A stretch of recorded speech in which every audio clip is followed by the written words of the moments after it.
भारतीय न्यूज, सीधा, सटीक और निष्पक्ष। नमस्कार, मैं हूं चांद हसन और आप देख रहे हैं भारतीय न्यूज। फटाफट नजर डालते हैं आज की मुख्य खबरों पर। शुरू करते हैं राष्ट्रीय खबरों से। कानपुर में साबरमती एक्सप्रेस बाल बाल बची, 25 डिब्बे पटरी से उतरे। रेल मंत्री ने कहा भारी चीज से टकराकर उतरी, सबूत सुरक्षित, आईबी कर रही है जांच। कानपुर में गोविंदपुर स्टेशन के आगे होल्डिंग लाइन के पास साबरमती एक्सप्रेस पटरी से उतर गई है। भारतीय रेलवे से मिली जानकारी के अनुसार ट्रेन संख्या 19168 साबरमती एक्सप्रेस वाराणसी से अहमदाबाद जा रही थी। इसी बीच कानपुर और भीमसेन स्टेशन के बीच एक ब्लॉक सेक्शन में पटरी से उतर गई। हादसे में किसी प्रकार की कोई जान माल की क्षति नहीं हुई है। मौके पर रेलवे, पुलिस व फायर विभाग के आला अधिकारी पहुंच चुके हैं। राहत व बचाव का कार्य जारी है। यात्रियों को सुरक्षित बसों व 3 फेज मेमू से सेंट्रल स्टेशन पहुंचाया जा रहा है। वहीं चालक के अनुसार प्रथम दृष्टया बोल्डर इंजन से टकराया, जिससे इंजन का कैटल गार्ड बुरी तरह क्षतिग्रस्त यानी झुक गया।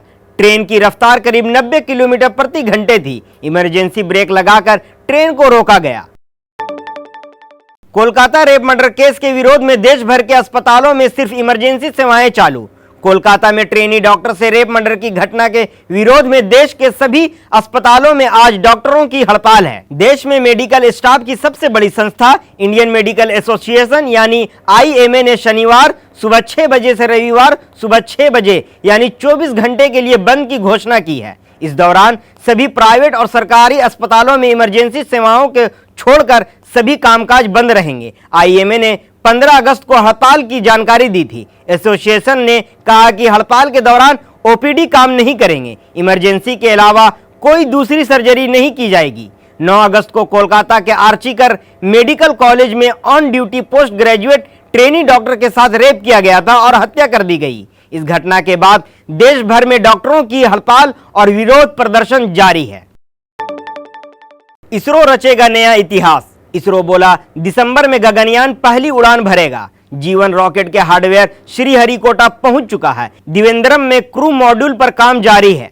Indian space research organisation ISRO अपने पहले मानव अंतरिक्ष मिशन की पहली टेस्ट फ्लाइट इस साल दिसंबर में लॉन्च करेगा। इसमें इंसान को नहीं भेजा जाएगा। मिशन की दूसरी फ्लाइट में रोबोट व्योम मित्र और तीसरी उड़ान में 4 अंतरिक्ष यात्रियों को भेजा जाएगा। इसरो ने अभी दूसरी और तीसरी उड़ान का समय नहीं बताया है। इसरो चेयरमैन एस सोमनाथ ने बताया मिशन के रॉकेट के हार्डवेयर श्रीहरिकोटा के सतीश धवन स्पेस सेंटर पहुंच चुके हैं। वहीं त्रिवेंद्रम के विक्रम साराभाई अंतरिक्ष केंद्र में क्रू मॉड्यूल पर काम जारी है। उम्मीद है कि नवंबर में यह काम पूरा हो जाएगा। गगनयान का मानव मिशन 3 दिनों का होगा, जिसके तहत एस्ट्रोनॉट्स के दल को 400 किलोमीटर ऊपर पृथ्वी की कक्षा में भेजा जाएगा। इसके बाद क्रू मॉड्यूल को सुरक्षित रूप से समुद्र में लैंड कराया जाएगा। भारत इस मिशन में कामयाब रहा तो वह ऐसा करने वाला विश्व का 4था देश बन जाएगा। इससे पहले अमेरिका, चीन और रूस ऐसा कर चुके हैं।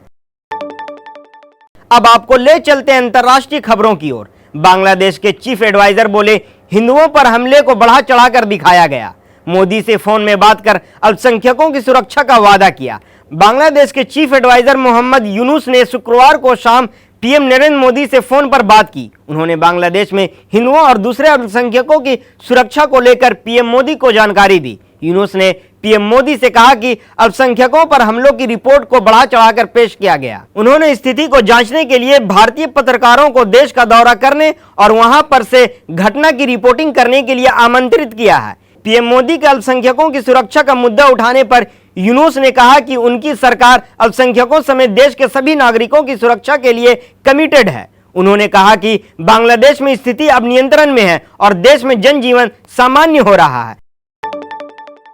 रूस में यूक्रेनी सेना 35 किलोमीटर तक दाखिल, सुद्जा पर कब्जा। 10 दिनों में 42 गांव छीने, 2 लाख से ज्यादा रूसी लोगों ने घर छोड़ा। राष्ट्रपति वोलोदिमीर जेलेंस्की ने दावा किया है कि यूक्रेन ने रूसी शहर सुद्जा पर कब्जा कर लिया है। यूक्रेनी सेना रूस में लगभग 35 किलोमीटर अंदर तक घुस चुकी है। जेलेंस्की ने गुरुवार को वीडियो संदेश में कहा है कि सुद्जा में अब यूक्रेनी मिलिट्री कमांडेंट का सेंटर खुल चुका है। उन्होंने कहा कि यूक्रेनी सेना ने बीते 10 दिनों में रूस के 42 गांवों पर कब्जा कर लिया है। सुद्जा यूक्रेनी सीमा से लगभग 10 किलोमीटर दूरी पर है। इसकी आबादी करीब 5000 है। यहाँ रूस का एक गैस पाइपलाइन स्टेशन है। इसकी मदद से वह यूरोपीय देशों को गैस सप्लाई करता है। बीबीसी के मुताबिक यूक्रेन के अचानक हमले के बाद 2 लाख से ज्यादा रूसी नागरिकों को अपने घरों से भागने पर मजबूर होना पड़ा।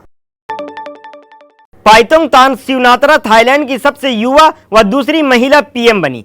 23 साल में एक ही परिवार से तीसरी प्रधानमंत्री। 2 दिन पहले कोर्ट ने श्रेथा थाविसीन को हटाया था। थाईलैंड में संसद ने पाइतोंगतान सिवनात्रा को प्रधानमंत्री पद के लिए चुन लिया है। वह पूर्व प्रधानमंत्री थाकसिन सिवनात्रा की बेटी है। 37 वर्षीय पाइतोंगतान देश की 31वीं प्रधानमंत्री बनी है। वे थाईलैंड के इतिहास की सबसे कम उम्र की प्रधानमंत्री भी हैं। साथ ही वे इस पद पर पहुंचने वाली देश की दूसरी महिला भी हैं। युंगलुंग थाईलैंड की प्रधानमंत्री बनने वाली देश की पहली महिला थी। वह पाइतोंगतान की बुआ है। अब खबरें व्यापार जगत से। कैबिनेट में बेंगलुरु मेट्रो, बिहार और बंगाल के एयरपोर्ट से जुड़ी करोड़ों की परियोजनाओं की मंजूरी। केंद्रीय मंत्री अश्विनी वैष्णव ने बताया कि कर्नाटक में मेट्रो परियोजना के साथ साथ पश्चिम बंगाल के बागडोगरा हवाई अड्डे से जुड़ी अहम परियोजना के लिए भी करोड़ों रुपए की राशि वाली परियोजना को मंजूरी मिली है। केंद्रीय मंत्री अश्विनी वैष्णव ने कहा, कैबिनेट में 3 मेट्रो परियोजनाओं को मंजूरी दी है। साथ ही 2 नए हवाई अड्डे के निर्माण को भी मंजूरी दी गई है। बेंगलुरु मेट्रो रेल परियोजना के तीसरे चरण में 2 कॉरिडोर बनाने को मंजूरी दी गई है। सोना 400 रुपए कमजोर पड़ा। चांदी की कीमतों में 800 रुपए का उछाल। शुक्रवार को राष्ट्रीय राजधानी में सोना 400 रुपए टूटकर 72,750 रुपए प्रति 10 ग्राम पर आ गया। चांदी की कीमत 800 रुपए की तेजी के साथ 84,000 रुपए प्रति किलोग्राम हो गई। अखिल भारतीय सराफा संघ के अनुसार शुक्रवार को राष्ट्रीय राजधानी में सोना 400 रुपए टूटकर 72,750 रुपए प्रति 10 ग्राम पर आ गया है। पिछले कारोबारी सत्र में बुधवार को यह कीमती धातु 73,150 रुपए प्रति 10 ग्राम बंद हुई थी। अब खबरें खेल जगत से। रोहित और कोहली के दलीप ट्रॉफी में हिस्सा नहीं लेने पर आया जय शाह का बयान। बताई वजह। दलीप ट्रॉफी से घरेलू सीजन की शुरुआत हो रही है। इस टूर्नामेंट में भारतीय टीम के कई सितारे खेलते नजर आएंगे। दलीप ट्रॉफी की शुरुआत 5 सितंबर से शुरू होगी। बीसीसीआई ने शीर्ष भारतीय खिलाड़ियों से घरेलू क्रिकेट खेलने के लिए कहा था।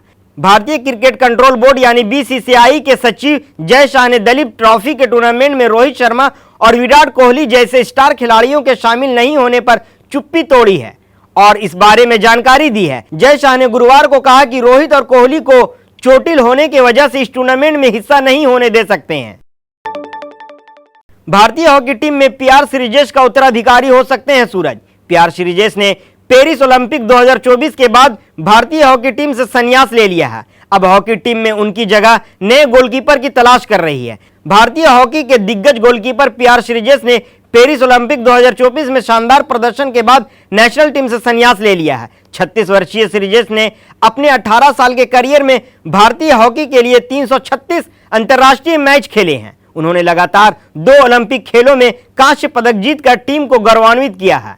अब उनके संन्यास के बाद सबसे बड़ा सवाल यह है कि भारतीय टीम के गोल पोस्ट की कमान कौन संभालेगा। सूरज करकेरा पिछले 7 सालों में राष्ट्रीय टीम का हिस्सा हैं, लेकिन उन्होंने अब तक सिर्फ 43 मैच ही खेले हैं। 2017 एशिया कप में स्वर्ण पदक जीतने वाली टीम का हिस्सा रहे सूरज ने अपनी गोलकीपिंग का लोहा मनवाया। हाल ही में ओमान में आयोजित हॉकी 5S वर्ल्ड कप में वे भारतीय टीम का हिस्सा थे। उन्होंने 2018 कॉमनवेल्थ गेम्स में भी भारतीय टीम का प्रतिनिधित्व किया था। अब सूरज का लक्ष्य राष्ट्रीय टीम में वापसी कर अपनी जगह पक्की कर श्रीजेश की जगह ले सकते हैं। इस खबर के लिए जानकारी जुटाए थे केतन और सोफिया ने। फिलहाल के लिए बस इतना ही। अन्य सभी बड़ी खबरों के लिए देखते रहें भारतीय न्यूज और हमारे चैनल को लाइक, शेयर और सब्सक्राइब करना ना भूलें। धन्यवाद।